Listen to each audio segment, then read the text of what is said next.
आज की क्लास में हमारा कौन सा चैप्टर होगा? इंडियन इकोनॉमिक डेवलपमेंट का चैप्टर 3। चैप्टर का नाम क्या है? इसको हम कहते हैं new Indian policy, new economic policy, NEP भी शॉर्ट में इसको क्या कहते हैं। चैप्टर हमारा है दी न्यू इकोनॉमिक पॉलिसी। आज इसका थोड़ा सा बेस कंप्लीट करेंगे, जिसके अंदर क्या है? LPG, लिबरलाइजेशन, प्राइवेटाइजेशन एंड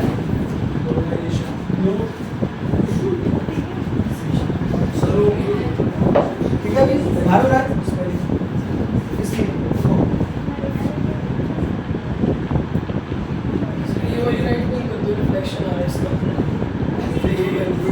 ठीक है, ऐसे चल रहा है, ठीक है। अच्छा देखो, जो हमारे जो चैप्टर थे पिछले, जो लास्ट 2 चैप्टर हमने चले, उसी से इसको कनेक्ट करेंगे, तब हम आगे बढ़ेंगे। तो सबसे पहला हम एक इसको लाइन पे ड्रॉ करते हैं, क्योंकि जो भी चैप्टर हमारे ना एक कनेक्टेड पीरियड्स हैं। सबसे पहला अगर हम देखते हैं, यहाँ पर 1947 में अगर हमें इंडिपेंडेंस मिली थी, तो हमने चैप्टर का नाम क्या रखा? Indian economy on the eve of independence. कि जब हमारा देश आज़ाद हुआ उस टाइम हमारी इकोनॉमी कैसी थी, उसको हमें समझना था। तो हमारा चैप्टर बना इंडियन इकोनॉमी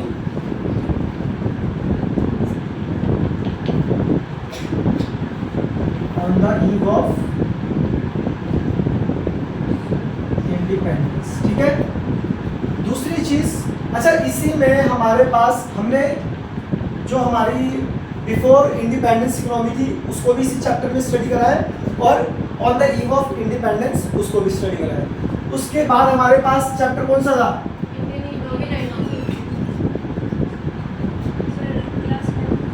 क्लास 12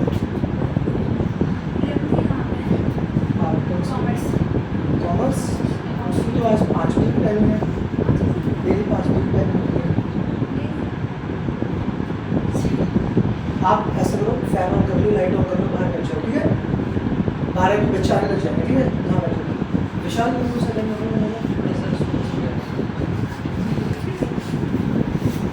चलो, बस बस बस, कोई डिस्टर्ब नहीं करेंगे क्लास के बीच में।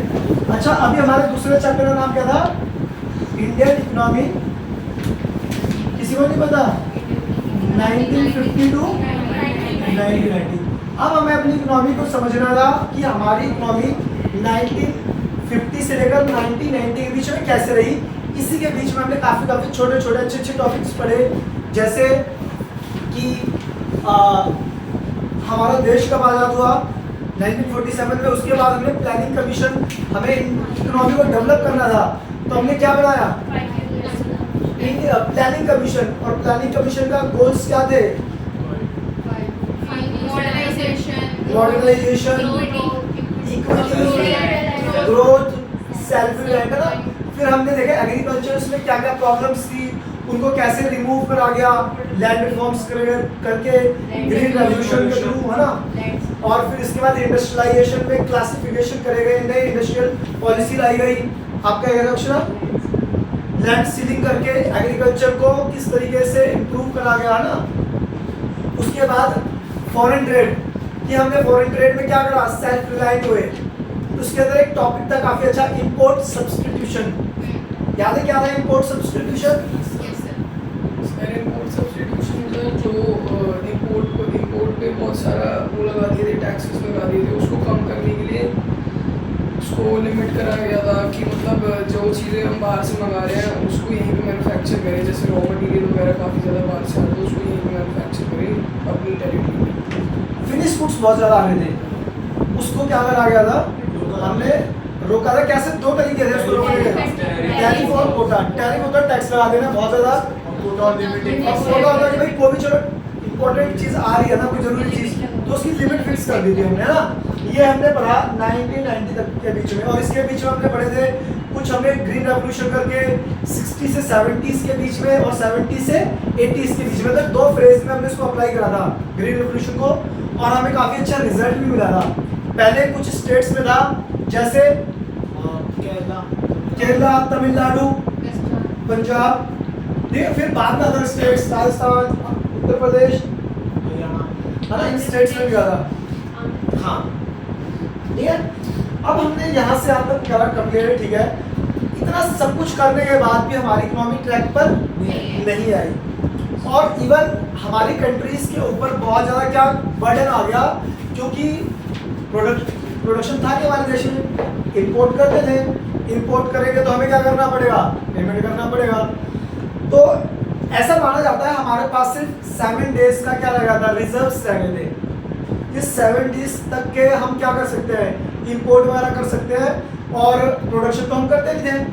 इवन हम क्रॉप्स भी क्या करते थे, बाहर से, अमेरिका से, और वो भी बहुत घटिया क्वालिटी के इंपोर्ट्स करते थे। जो वीट इंपोर्ट करते थे ना, बहुत घटिया क्वालिटी के इंपोर्ट करते थे।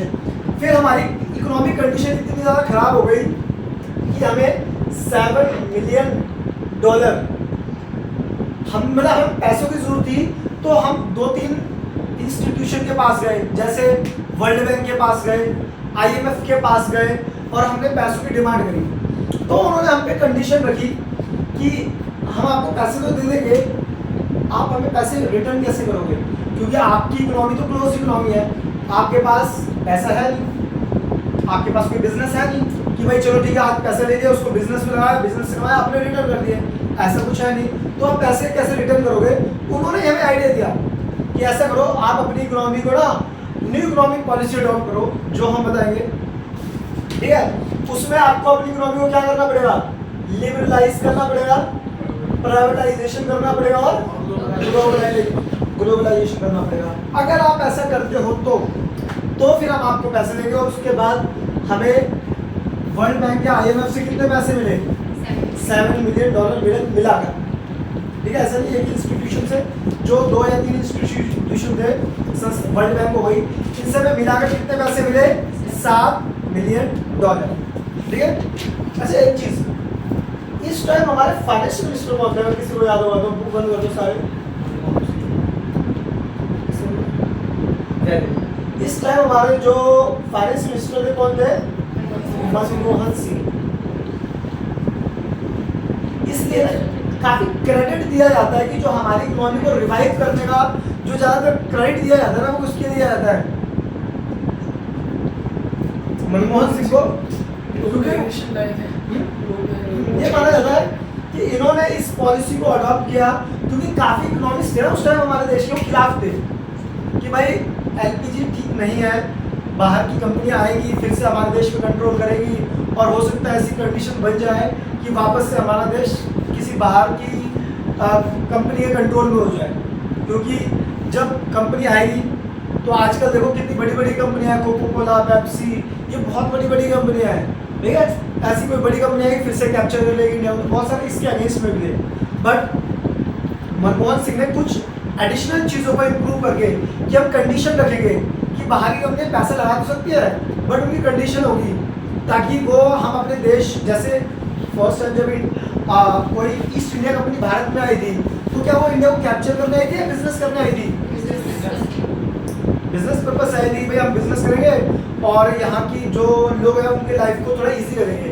और फिर धीरे धीरे करते करते उन्होंने समझा कि भारत के लोग कैसे होते हैं, उनकी संस्कृति कैसे होती है, और धीरे धीरे करके उन्होंने पूरे भारत में क्या कर दिया, लगभग पूरे भारत में तो नहीं बट काफ़ी मेन एरिया पे उन्होंने क्या कर दिया, अपना कंट्रोल कर लिया, ठीक है। और फिर उन्होंने अपना गवर्नमेंट भी बना दी और कानून भी बना दिए, सारे कानून, जैसा कि मैं आप लोगों से बताता हूँ, जो हमारा इनकम टैक्स एक्ट है ये किसके ज़माने का है, ब्रिटिशर्स के 1961। आपका जो इंडियन एजुकेशन एक्ट है, अभी तो कुछ चेंज हुए हैं, सरकार ने थोड़ा बहुत चेंजेस करा है, ये भी किसके ज़माने से चलता हुआ था, अंग्रेजों के ज़माने से चलता हुआ था। जो हमारा क्रिमिनल एक्ट है वो किसका बनाया हुआ है, ये भी अंग्रेजों का बनाया हुआ है, ठीक है।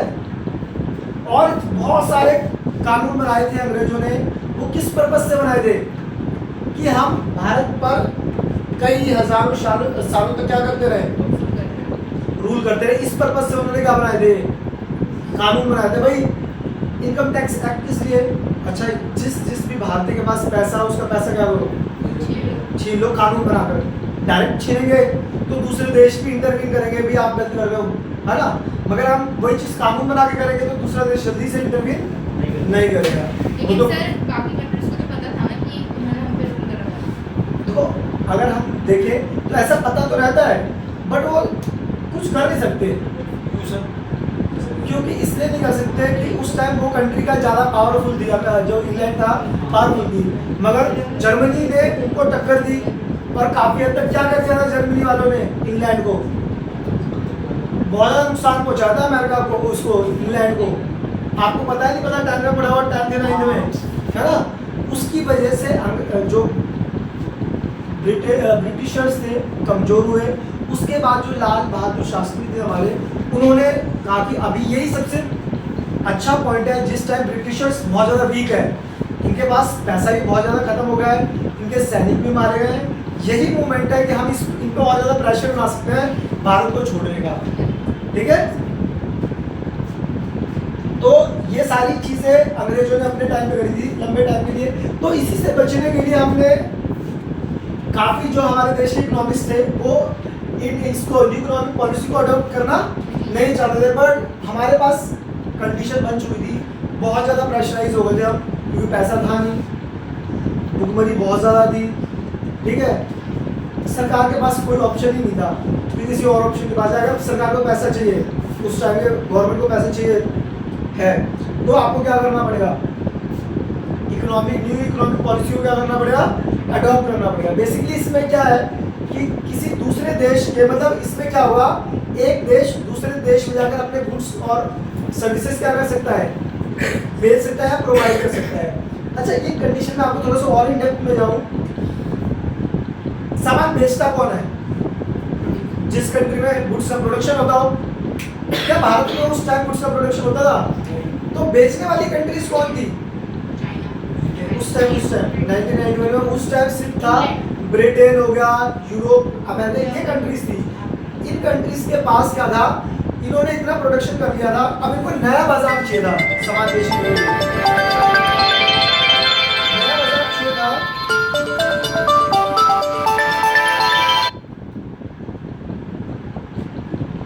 इनको एक नया बाजार चाहिए था, तो भारत से अच्छा बाजार कोई हो सकता है जिसकी पॉपुलेशन इतनी हो, जहां पर आप कुछ भी सामान बेचना चाहो, क्या हो सकता है, आसानी से बेचा जा सकता है, ठीक है।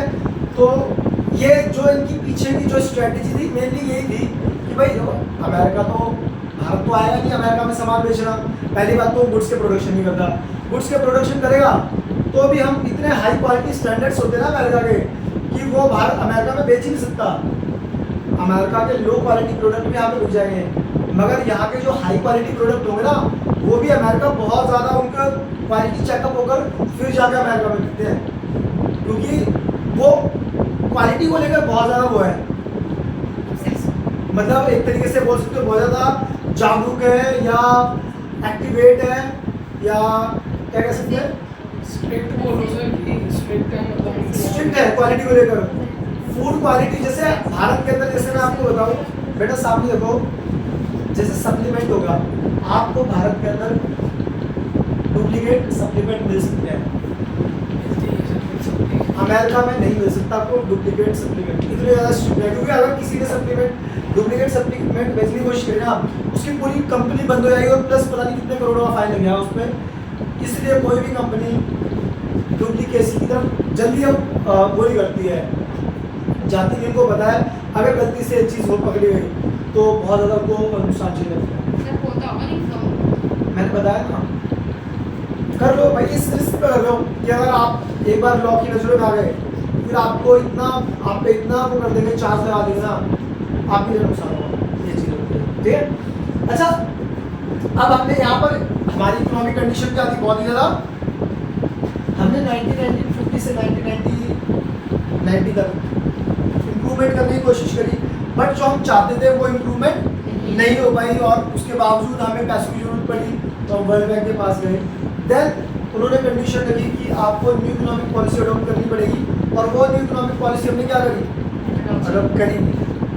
ठीक है, वो न्यू इकोनॉमिक पॉलिसी क्या थी, अभी हमने देखा क्या थी वो न्यू इकोनॉमिक पॉलिसी। अच्छा चलो ये हम बात करें कि न्यू इकोनॉमिक पॉलिसी हमने अडॉप्ट करी, उससे पहले हम पढ़ते हैं कि हमारे ऐसे क्या रीजंस रहे होंगे कि हमने न्यू इकोनॉमिक पॉलिसी को क्या करा, अडॉप्ट किया।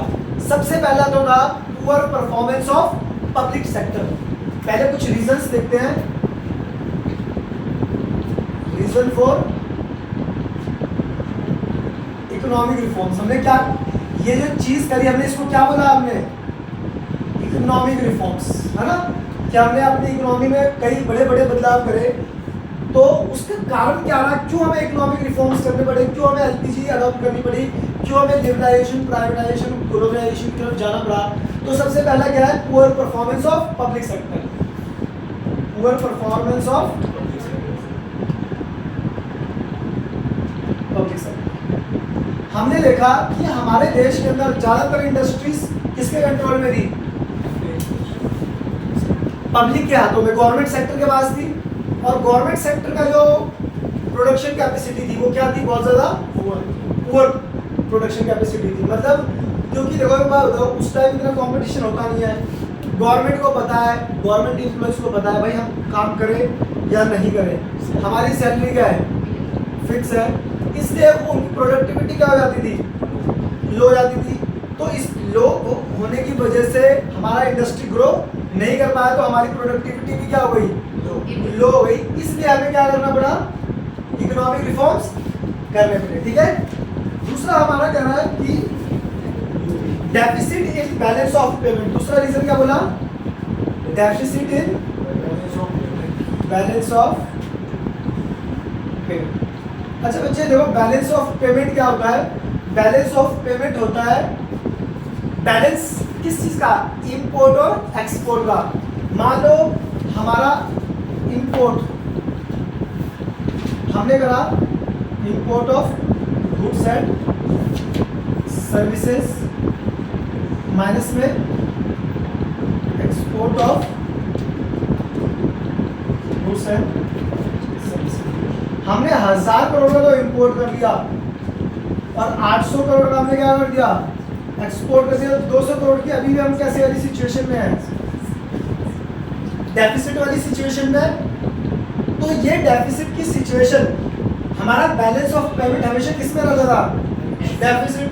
डेफिसिट में तो मतलब हमें पैसे की जरूरत पड़ेगी, पैसे की जरूरत पड़ेगी, पैसे की जरूरत थी, इसलिए हमने क्या करें, इकोनॉमिक रिफॉर्म्स हमें करने पड़े, क्योंकि हमारे पास खर्चे ज़्यादा हो रहे थे, इंपोर्ट हम ज़्यादा कर रहे थे, एक्सपोर्ट हम इतने कर नहीं पा रहे थे, पैसों की जरूरत पड़ती, तो हमें क्या करने पड़े, इकोनॉमिक रिफॉर्म्स करने पड़े। नहीं समझाया?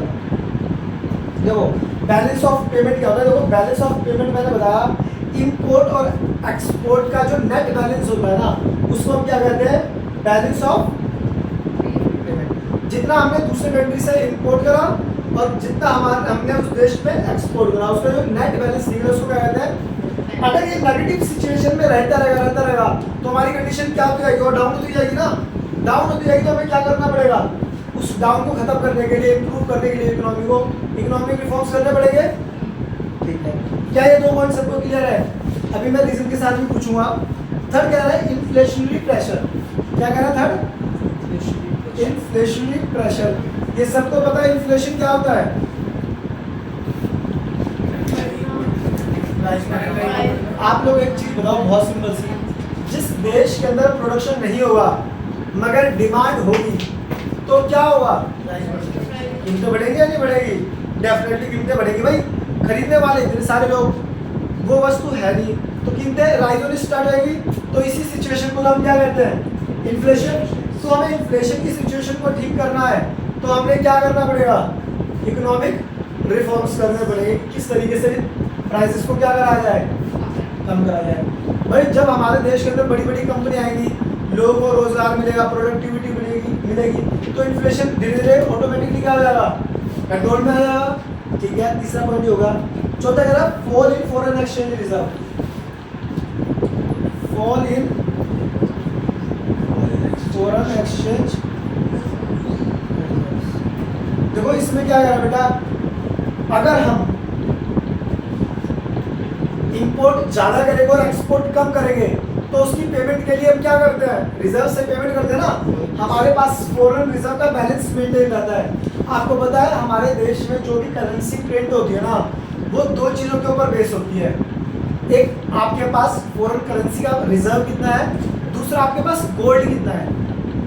इन दोनों का सम करके ही देश के अंदर करेंसी को प्रिंट करा जाता है। ऐसा नहीं जितनी मर्जी अंदर करेंसी छाप दो, नहीं, जितना हमारे पास रिजर्व रहेगा और जितनी हमारे पास इन दोनों का बेस रहेगा। ठीक है, एक बार बताओ क्या है, ये जो फॉरेन करेंसी का रिजर्व वो क्या हो रहा था, कम होता जा रहा था। कम क्यों होगा भाई, आप इंपोर्ट ज्यादा कर रहे हो, इंपोर्ट गुड्स से ज्यादा करोगे तो आपको पेमेंट क्या करनी पड़ेगी, करनी पड़ेगी ज्यादा। देखो मैंने बताया 1000 करोड़ का आपने क्या करा, इंपोर्ट करा और 800 करोड़ का एक्सपोर्ट करा। नेट आपको भी 200 करोड़ क्या करने पड़ेंगे, पेमेंट करनी पड़ेगी। ये पेमेंट आप किससे करोगे, फॉरेन करेंसी से करोगे ना। अगर भाई बाहर से खरीद रहे हो तो आप ये पेमेंट कैसे करोगे, रिजर्व से करोगे। तो इसलिए धीरे धीरे आपका रिजर्व क्या होने लगा, खत्म होने लगा। ठीक है, कह रहा huge burden of debts. Next point, huge burden of debts. कह रहा है कि अब जब आपके पास डेफिसिट की सिचुएशन है, या तो आप रिजर्व यूज करोगे या फिर आप क्या करोगे, उधार लोगे, डेट लोगे। भाई अगर मेरे को किसी को पेमेंट करनी है तो मेरे को क्या करना पड़ेगा, डेट लेना पड़ेगा, उधार लेना पड़ेगा। तो मेरा डेट का बर्डन भी क्या होने लगा, धीरे धीरे बढ़ने लगा। लास्ट में कह रहा है इनएफिशिएंट मैनेजमेंट। क्या कह रहा है, इनएफिशिएंट, इसको देख लेते हैं, इनएफिशिएंट मैनेजमेंट। तो ह्यूज बर्डन ऑफ डेट्स। जब आपके पास प्रोडक्शन नहीं रहेगा तो आपको प्रोडक्शन को बाहर से इंपोर्ट करोगे, बाहर से इंपोर्ट करोगे तो उसको पेमेंट करने के लिए क्या चाहिए, आपको पैसा चाहिए, रिजर्व चाहिए। उसके लिए आप पैसा मांगोगे, उधार मांगोगे तो आपका डेट क्या हो जाएगा, बढ़ता जाएगा। तो ये वही पॉइंट। ठीक है, नेक्स्ट पॉइंट, इनएफिशिएंट मैनेजमेंट। जो देश कौन चला रहा था उस टाइम, गवर्नमेंट चला रही थी, हमारी सोशलिस्ट इकोनॉमी थी तो वैसे मिक्स इकोनॉमी, बट डोमिनेंस किसका था, गवर्नमेंट का, है ना। क्योंकि प्राइवेट सेक्टर इतना ज़्यादा स्ट्रॉन्ग, आज हम कह सकते हैं प्राइवेट सेक्टर काफी स्ट्रॉन्ग होते जा रहा धीरे धीरे, बट उस टाइम डोमिनेंस किसका था, कंट्रोल किसका था, पब्लिक सेक्टर का था। तो कह रहा है मगर पब्लिक सेक्टर जो मैनेजमेंट करना चाहिए था, भाई कितना खर्चा होना चाहिए, कितनी इनकम होनी चाहिए, उसके हिसाब से हमें प्लान करके इकोनॉमी को ग्रो करना चाहिए, वो उन्होंने अच्छे तरीके से मैनेज नहीं किया। मैनेजमेंट कैसा रहा उनका, इनएफिशिएंट मैनेजमेंट। बेटा करने की कोशिश करती, बनाया था मैनेजमेंट, क्या उस अगर बनाते तो क्या हमारी इकोनॉमी इतनी बैकवर्ड रहती, क्या हमारे ऊपर कभी पूरा परफॉर्मेंस का वो लगता। आज भी अगर आप गवर्नमेंट के किसी ऑफिस में चले जाओ ना, अब तो कई मल्टीपल्स टाइम गवर्नमेंट की परफॉर्मेंस बहुत अच्छी हो गई है। वरना तो गवर्नमेंट के school, government hospital, government school, government का कोई भी ऑफिस चला जाओ आप एक बार चले गए ना, आप दोबारा जाने की वो हिम्मत नहीं बांध पाओगे कि भाई मेरा पूरा दिन चला गया, मेरे पैसे लग गए, मैं अगर वही चीज़ काम करने जाता तो मैं वहाँ पर अपनी अर्निंग कर लेता। और कोई भी मैनेजमेंट नहीं है। मैं तो मतलब अभी तो काफ़ी ठीक हो गया है, बट पहले आप बैंक चले जाओ गवर्नमेंट के, बहुत बुरा हाल। आप गवर्नमेंट हॉस्पिटल चले जाओ, बहुत बुरा हाल। आप स्कूल तो अब काफ़ी अच्छे इंप्रूवमेंट हो गए हैं, पहले तो गवर्नमेंट स्कूल्स का बहुत बुरा कंडीशन थी। ठीक है, टीचर्स भी ऐसे रख लेते थे, और अब तो काफ़ी इम्प्रूव टीचर होते हैं, ट्रेनिंग प्रॉपर को दिलवाते रहते हैं, स्ट्रिक्टनेस रहती है उनके ऊपर, बहुत ज़्यादा वो रहता है। अब तो ठीक हो गया, बट पहले इतना अच्छा नहीं था। ये सारी प्रॉब्लम्स थी और बड़े लेवल पे, पूरी इकोनॉमी के लेवल पे थी। इसलिए तो इन सारी प्रॉब्लम की वजह से तो हमें क्या करना पड़ा था, इकोनॉमिक रिफॉर्म्स करने पड़े थे, न्यू इकोनॉमिक पॉलिसी अडॉप्ट करनी पड़ी थी, एलपीजी अडॉप्ट करनी पड़ी। क्या इतनी बात समझ में आ गई है, कोई डाउट तो नहीं है ना। और वो क्राइसिस हमारे ऊपर आए कब थे, ये 1990 तक है, क्राइसिस हमारे ऊपर आए कब थे, 1991 में। तब हैं तब का तक मतलब 1991 में हमारे पास क्राइसिस चलता तो आ रहा था, बट एक कंडीशन ऐसी आई कि मैंने आपको बताया सिर्फ हमारे पास 7 डेज का रिजर्व रह गया था।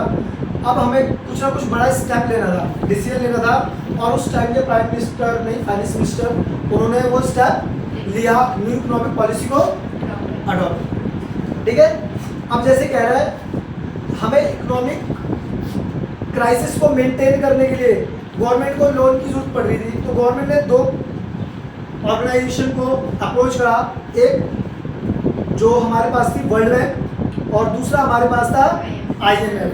ठीक है, और उन्होंने उन कंडीशन के साथ हमें $7 मिलियन का क्या करा, लोन प्रोवाइड करवाया।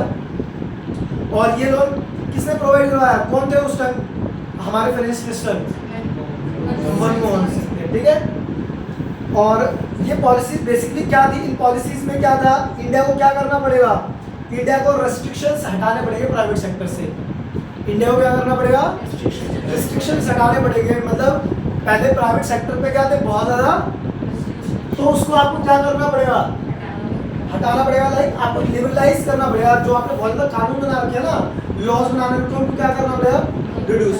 दूसरा प्राइवेटाइजेशन, गवर्नमेंट को अपने सेक्टर को डिसइन्वेस्टमेंट करना पड़ेगा, अपने सेक्टर को रिड्यूस करके प्राइवेट सेक्टर के हाथों में देना पड़ेगा, क्योंकि गवर्नमेंट करेगी तो गवर्नमेंट का तो कोई भी कंपटीशन, गवर्नमेंट को क्या है, कानून लेकर आगे आप इससे महंगे प्राइस नहीं दे सकते, तो प्राइवेट गवर्नमेंट तो जितने मर्जी लॉस बियर कर सकती है, क्या कोई प्राइवेट बिजनेसमैन कर सकता है जितना मर्जी, गवर्नमेंट के पास तो टैक्स का सोर्स है इनकम का, वो वहाँ से कवर कर लेगी। तो इसलिए इन्होंने प्राइवेटाइजेशन भी कहा कि आप क्या करोगे, ट्रांसफर करोगे पब्लिक से प्राइवेट ओनरशिप में। तीसरा ग्लोबलाइजेशन क्या होता है, दूसरी कंट्री से ट्रेड। हाँ मतलब इंपोर्ट और एक्सपोर्ट करना दूसरे अदर कंट्री के साथ, फॉरेन कंट्री के साथ, अब्रॉड कंट्री के साथ। क्या तीनों चीज क्लियर है? अच्छा देखो ये ना सीक्वेंस में समझना, जो भी हमने समझा ये काफी अच्छा बेस है। अब जो टॉपिक चलेंगे इनके साथ साथ चलेंगे, एक तरीके से बेस था। ठीक है, अच्छा ठीक है। अब इसके अंदर ना 2 छोटे छोटे टॉपिक्स आते हैं, वो आप देखते हैं अभी। पहले क्या यहाँ तक किसी को डाउट है?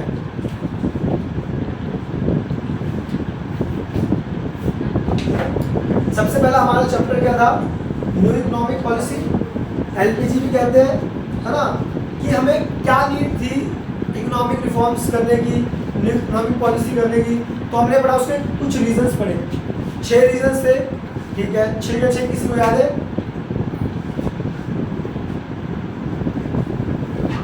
नहीं याद है, रीड करो एक बार, देखो क्लास के पीछे क्लास में किसी को कोई डाउट पूछना है इसमें? 6 के 6 याद हो गए? इजी है, सबके कितने याद हो गए?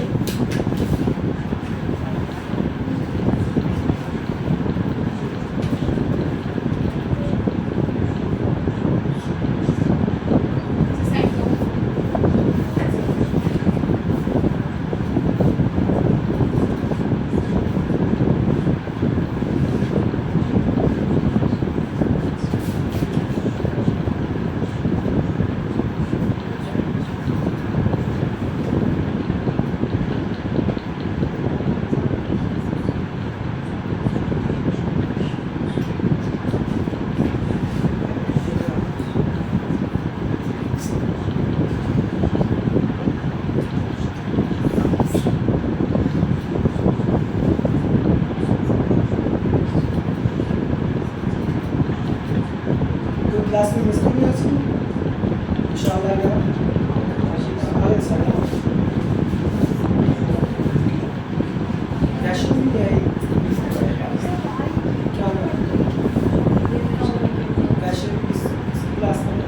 मेरी सेकंड बैच में, मेरी क्लास मेरी नहीं सेकंड बैच में ना, इसी में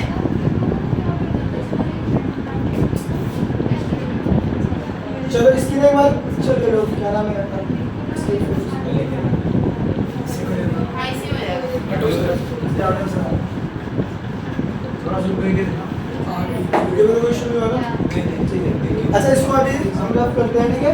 सर बाकी ग्रुप पे भेज देना।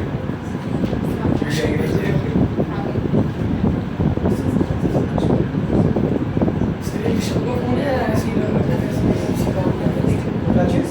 ऋषभ का फोन है इसी काम में रखा है। ये भाई विषम का फोन है, बस। सर आप अपना विषम का यहाँ रहता है, तो वो क्या कहते हैं, फोन यहाँ पे रहता है अपलोडिंग वगैरह के लिए ना। अच्छा दो टॉपिक का हमने न्यू पॉलिसी ना,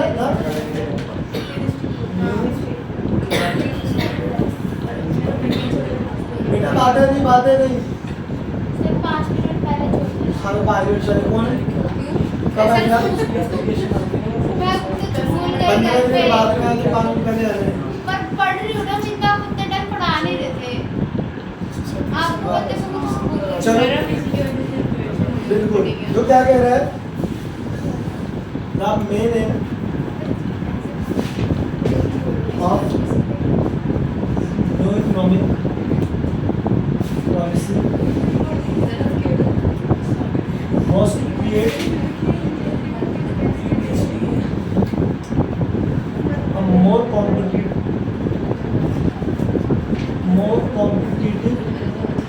environment in the economy. Environment. बेटा बातें नहीं पिंदा।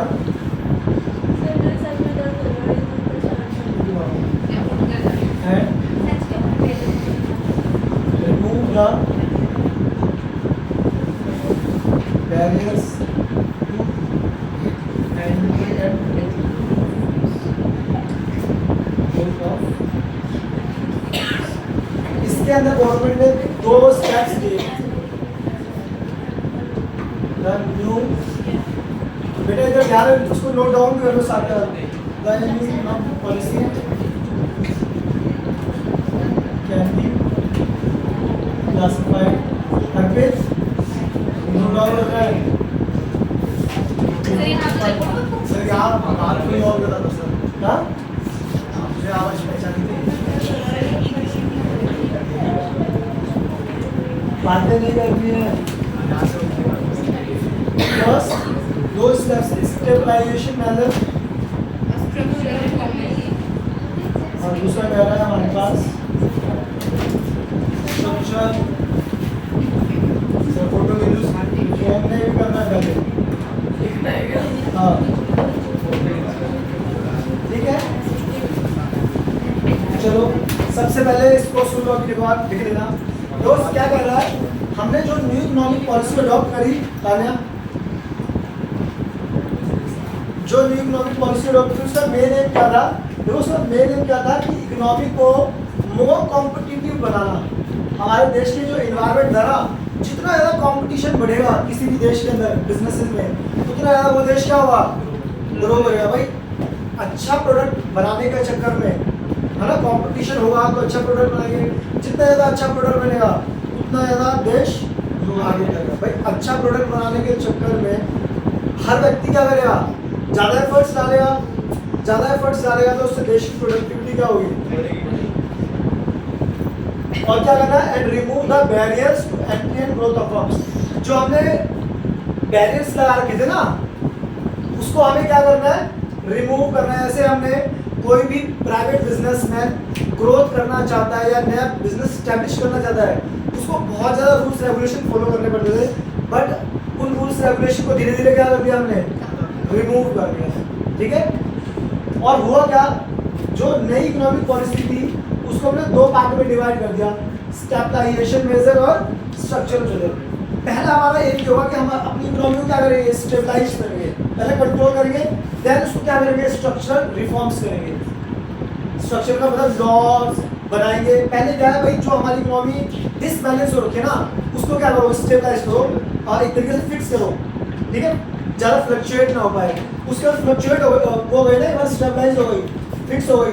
अब हम क्या करेंगे, अपने स्ट्रक्चरल रिफॉर्म्स करेंगे, किस तरीके से अपने देश को ग्रो कर सकते हैं, वो सारी चीज़ करेंगे। ठीक है, इसमें क्या होता है, शॉर्ट टर्म मेजर्स देखे जाते हैं। इसके अंदर क्या होता है,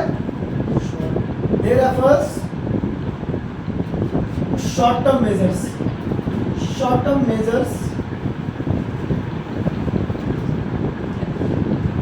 एम, जिसका देखो एम क्या होता है, पहला एम तो ये होता है correcting weakness of the balance payment, balance of payment. भाई जो हमारा बैलेंस ऑफ पेमेंट डेफिसिट हो रखा है ना, पहले हमें इसको क्या करना है, ठीक करना है bye maintaining sufficient reserve, by maintaining sufficient exchange। दूसरा पॉइंट हमें क्या करना है, controlling inflation, controlling inflation by keeping rising price under control, price under control। इसके भी रख लेते हैं दोनों साथ ही, लेकिन इम्प्रूविंग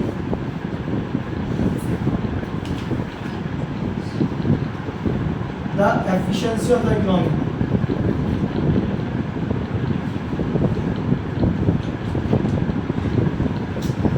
दूसरा increasing international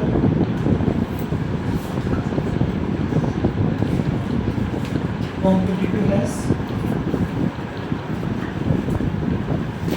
by removing the resilience।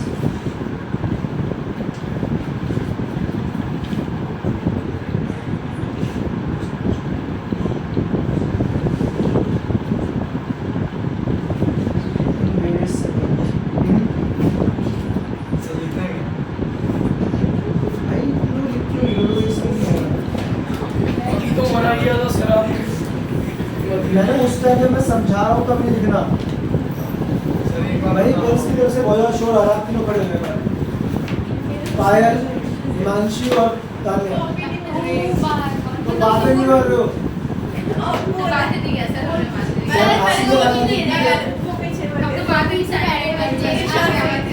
Sir आप गलत बात एलिगेशन मत लगाओ।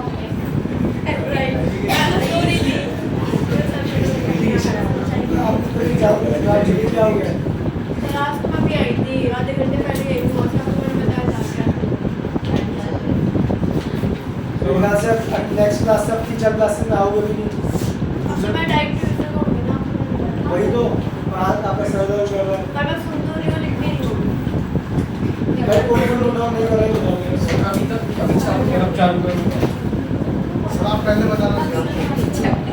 सर आप समझा दो। पहले समझा देता हूँ, उसके बाद में टाइम दोबारा नोट डाउन करेगा। जो इतना हमने समझ लिया कि हम क्या करेंगे, हमने इकोनॉमिक पॉलिसी को दो पार्ट्स में कैटेगराइज करना है।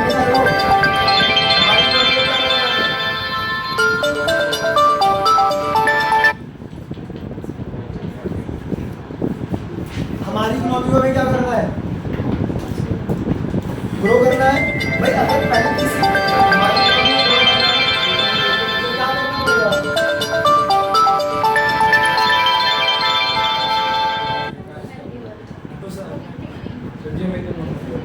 चिराग सर सूरज को मैं बता रहा हूँ।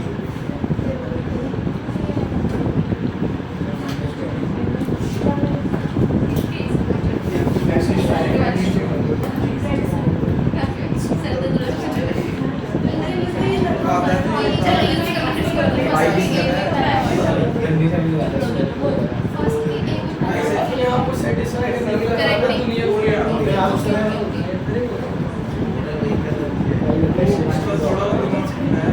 अरे थोड़ा कम लगा है। बच्चों एक बार रुको यार,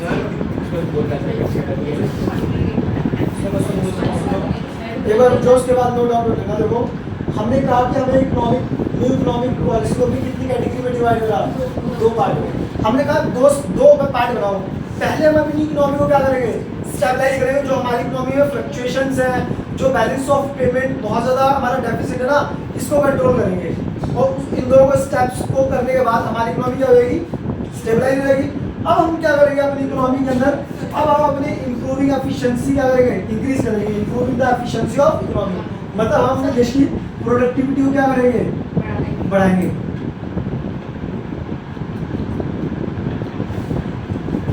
इंक्रीज प्रोडक्टिविटी। और दूसरा फिर हम लेगा increase international competitiveness by removing rigidness in the various segment of Indian economy. हमने बहुत ज़्यादा जो लॉज बना रखे थे, जो प्राइवेटाइजेशन सेक्टर पे ग्रो नहीं कर सकते, एक्सपेंड नहीं कर सकते, उनको हम इंटरनेशनल लेवल पे लेकर जाएंगे और ये ज़्यादा रेस्ट्रिक्शंस लगा रखे थे उनको हम क्या करेंगे, क्योंकि अगर हम इंटरनेशनल जो हमें रिजिडनेस रिस्ट्रिक्शंस लगा रखी है उनको खत्म करेंगे, हमारे देश में प्रोडक्टिविटी बढ़ेगी तो क्या हम इंटरनेशनल मार्केट में कंपटीशन कर पाएंगे? इंटरनेशनल मार्केट में जाके हम अपने सामान बेचेंगे तो क्या हमारे देश के अंदर कॉम्पिटिटिवनेस बढ़ेगा नहीं बढ़ेगा? दूसरा देश हमारे देश के अंदर आएगा। रिजिडनेस का मतलब हमारे बहुत ज़्यादा वो है रेस्ट्रिक्शन से रिजिड थी हमारी वो यहाँ पर स्ट्रिक्टनेस समझ लो या रेस्ट्रिक्शन समझ लो, समझने के लिए बहुत ज़्यादा रेस्ट्रिक्शंस थी कि प्राइवेट सेक्टर ना तो एक्सपेंड कर सकते हैं ना बिजनेस जल्दी से स्टैब्लिश कर सकते हैं। मगर जब एलपीजी अडॉप्ट करी तो इस रेजिडनेस को रिस्ट्रिक्शन को हमने क्या कर दिया, बहुत ज़्यादा खत्म कर दिया, बिल्कुल खत्म नहीं करा, कम कर दिया गया। ठीक है, अब इसके बाद वो हमारा टॉपिक आ जाएगा, हमने कैसे इसको खत्म करा, लिबरलाइजेशन करके, प्राइवेटाइजेशन करके और ग्लोबलाइजेशन करके। किसी को भी ऐसे इन जनरल कोई भी इस टॉपिक से रिलेटेड डाउट आ रहा है तो डिस्कस करने से ना ज़्यादा चीज़ें सॉल्व होती हैं। ये मैं डायरेक्ट टॉपिक बता दूंगा, आप सुन लोगे, बट जब आप ऐसे कोई क्वेरी डिस्कस करोगे तो अच्छे तरीके से वो टॉपिक क्लियर होगा। इन देखो, अगर हम एलपीजी करेंगे तो ग्लोबलाइजेशन भी होगा, बाहर से कंपनी हमारे देश में आएगी, हमारे देश में आएगी तो बाहर की कंपनी आ रही है, उन पर हमने रेस्ट्रिक्शंस नहीं लगा रखी है, मगर हमारी कंपनी में हमने रेस्ट्रिक्शंस लगा रखी है, तो कंपटीशन अच्छा होगा नहीं होगा। तो जो हमारे देश के अंदर जो कानून है ना बिजनेस को प्राइवेट सेक्टर में जो हमने रेस्ट्रिक्शन लगा रहे थे उसमें भी हम क्या कर देंगे, रिमूव कर देंगे, ताकि बाहर की कंपनी से हमारी कंपनियां क्या करेगी, कंपटीशन करेगी और कंपटीशन से हमारे देश क्या होगा, हमारी इकोनॉमी क्या होगी, बढ़ेगी। क्या होगा बेटा, छोड़ दो हटा दो। हाँ बेटा, जैसे रेस्ट्रिक्शन से आप बिजनेस ग्रो बढ़ा ही नहीं सकते अपना बिजनेस, आप प्राइसेस, हम आपके प्राइसेस डिसाइड कराएंगे। हाँ, आपको प्राइस बढ़ा ही नहीं सकते, आप नया बिजनेस नहीं डाल सकते, आप कोई बिजनेस डाल कर उसको एक्सपेंड नहीं कर सकते, ये बहुत ज़्यादा रेस्ट्रिक्शंस थी। अब उन रेस्ट्रिक्शंस को क्या कर दिया गया, रिमूव कर दिया गया। और किसी का कोई डाउट आ रहा है क्या? पायल, तुम्हारा ध्यान कहाँ है? वरना डाउट तो मुझसे डाउट ध्यान ही नहीं आ पाया, पीछे दिशा और बोला कहाँ ध्यान रहता है भाई, लिख रहे हो? समझ में आया? क्वेश्चंस बेटा जब तक नहीं पूछोगे ये मैं इसको नहीं मानता, क्योंकि अगर आप जेन्युइनली बातें सुनोगे ना तो आपके माइंड में कुछ ना कुछ क्यूरियोसिटी आएगी, कुछ ना कुछ क्वेश्चंस आप पुटअप करोगे, तभी मज़ा आता है कि बच्चे के अंदर कोई क्यूरियोसिटी आ रही है उसका आंसर करने में। हाँ,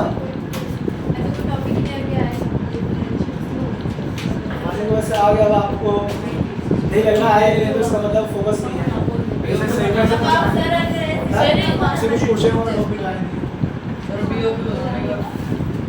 बैलेंस ऑफ पेमेंट एक हम ना हमारा चैप्टर है balance of payment. Balance of payment होता है इंपोर्ट और एक्सपोर्ट का नेट बैलेंस, कि आपने एक्सपोर्ट कितना करा है और किसी देश से इंपोर्ट कितना करा, उसका जो नेट बैलेंस हुआ। जैसे हमने 1000 करोड़ का माल तो क्या करा है, इंपोर्ट करा है, तो हमें ये पैसे देने पड़ेंगे, और 800 करोड़ का हमने एक्सपोर्ट करा है तो हमें पैसा मिलेगा, नेट हमें पैसा मिलेगा या देने पड़ेंगे, देने पड़ेंगे। ये होता है बैलेंस ऑफ पेमेंट। ठीक है, ये क्या होता है, बैलेंस ऑफ पेमेंट। तो बैलेंस ऑफ पेमेंट ही नाम क्यों आया, क्योंकि हम ज़्यादातर इंपोर्ट करते हैं और हमारे कंट्री की एक्सपोर्ट क्या होती है, कम होती है इंपोर्ट के कंपैरिजन में, इसलिए हमने इस चैप्टर का नाम ही क्या बनाया है, balance of payment. Balance of receipt नहीं बना, क्या बना, बैलेंस ऑफ पेमेंट बना।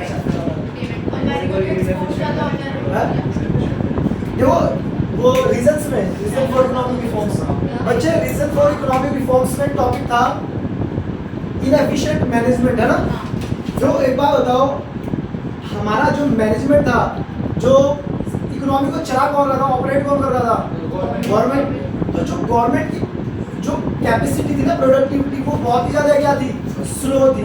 स्लो क्यों थी, क्योंकि उनके पास क्या थी, एक सिक्योरिटी थी कि मेरी जॉब तो नहीं जाएगी, भाई मैं काम करूँ या ना करूँ। तभी तो मैंने एग्जांपल दिया, आप किसी भी गवर्नमेंट स्टाफ में ऑफिस में जाओ, काम नहीं होता वहाँ पे, नहीं होता था पहले सही से, उनको पता था नहीं कर रहा मैं जॉब क्या कर लोगे, मेरी जॉब पे कोई हटा नहीं सकता। प्राइवेट में क्या है, अगर कोई भी एम्प्लॉय सही से नहीं काम करेगा क्या उसको निकाल देंगे? डेफिनेटली निकाल देंगे। वो कस्टमर से सही से बात नहीं करेगा, निकाल देंगे, तुरंत निकाल देंगे उसको। यही चीज़ गवर्नमेंट में हो जाता है, वो कितने एफिशिएंट तरीके से काम करे। तो मगर उस टाइम पे जब पब्लिक गवर्नमेंट का कंट्रोल था, तो जो मैनेजमेंट था इकोनॉमी को चलाने का, वो बहुत ही ज़्यादा क्या था, इनएफिशिएंट था। ना सही से कोई मैनेजमेंट होता था, ना कस्टमर डीलिंग करी जाती थी, ना स्कीम्स लोगों तक पहुंच पाती थी। मान लो जैसे आप लोगों ने एक स्कीम सुनी होगी सरकार की,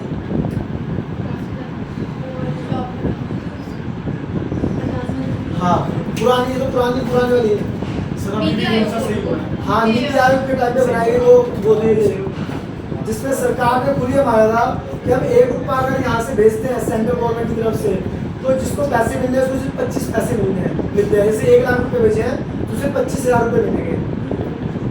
क्योंकि बीच का जो सिस्टम होता था वो इतना एफिशिएंट होता था, वो खाली करप्शन कितना था, वो खाली कितने खा लेते थे। तभी तो हमने क्या बोला, टॉपिक क्या है, एफिशिएंट मैनेजमेंट। आज के टाइम में वो उसको खत्म कर दिया है। ऐसे नहीं आज करप्ट लोग नहीं है, आज मौका मिल जाए तो हर अधिकारी करे करप्शन करे, मगर क्योंकि जो गवर्नमेंट है डायरेक्ट किसके खाते में पैसे भेजती है, सीधा बेनिफिशियर के खाते में पैसे भेजे जाते हैं, इसलिए वो पैसे कोई चीज से करप्शन नहीं कर पाते। अदरवाइज तो वहाँ पे भी वही सिचुएशन है। सर इनकम टैक्स एक्ट की डेट क्या बताइए? 1961 जो इनकम टैक्स,